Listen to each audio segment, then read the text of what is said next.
నేను ఈరోజు ఈ వేదిక మీద నుంచి స్పష్టంగా ఆదిలాబాద్ బిడ్డలకే కాదు 4 కోట్ల తెలంగాణ ప్రజలకు నేను చెప్పదలుచుకున్నా 100% అత్యంత వెనుకబడిన ఆదిలాబాద్ జిల్లాను అభివృద్ధి చేసే బాధ్యత రాష్ట్ర ముఖ్యమంత్రిగా నేను తీసుకుంటా.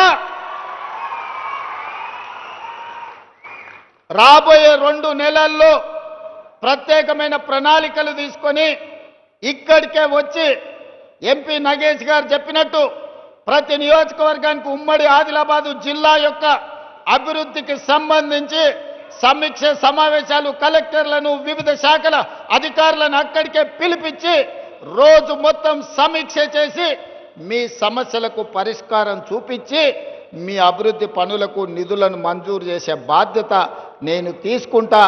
మళ్ళీ తొందరలోనే ఆదిలాబాద్కు వచ్చి అభివృద్ధి మీద సమీక్ష చేస్తా.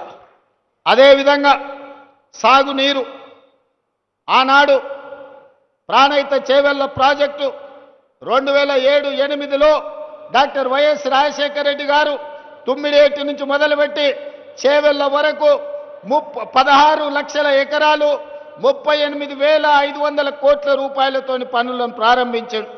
దానికి కాక వెంకటస్వామి గారు డాక్టర్ బాబాసాహెబ్ అంబేద్కర్ గారి పేరు పెట్టాలి, ఆదిలాబాద్కు నీళ్లు ఇవ్వాలని ఆనాడు కాక వెంకటస్వామి గారు ప్రయత్నం చేస్తే వైఎస్ రాజశేఖర రెడ్డి గారు డాక్టర్ బాబాసాహెబ్ అంబేద్కర్ ప్రాణహిత చేవెళ్ల ప్రాజెక్టును పనులు ప్రారంభించడమే కాకుండా ఆదిలాబాద్కు నీళ్లు ఇవ్వాలి అని వందలాది కోట్ల రూపాయలు ఖర్చు పెట్టి ప్రాంతంలో పనులు చేసిండ్రు.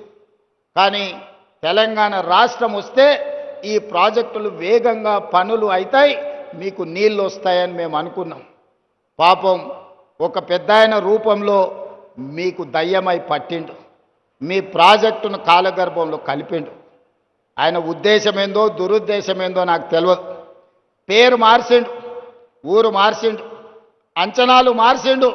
పేరు కాళేశ్వరమైంది, ఊరు ఇంకెక్కడికో పోయింది. అంచనాలు 1,50,000 కోట్లయినాయి. 10 ఏళ్ళు తిరిగే లోపల 1,00,000 కోట్లు ఖర్చు పెట్టిండు. కాళేశ్వరం కడితే 3 ఏళ్లలోనే కూలేశ్వరం అయిపోయి కూలిపోయింది. ఆదిలాబాద్కు మాత్రం చుక్క నీరు రాలే.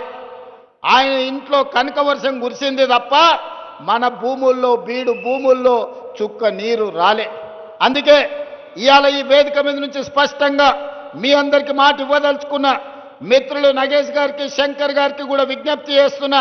ఆనాడు ఉమ్మడి రాష్ట్రంలో 148 మీటర్ల ఎత్తుకు అనుమతి ఇచ్చిండ్రు. కానీ ఆనాటి ప్రభుత్వం 152 మీటర్ల ఎత్తుకు అనుమతిస్తే ఆదిలాబాద్లో పెద్ద ఎత్తున సాగునీరు అందించవచ్చని ప్రణాళికలు ఉన్నాయి. దానికి కొంత మహారాష్ట్ర ప్రభుత్వం అభ్యంతర పెట్టింది.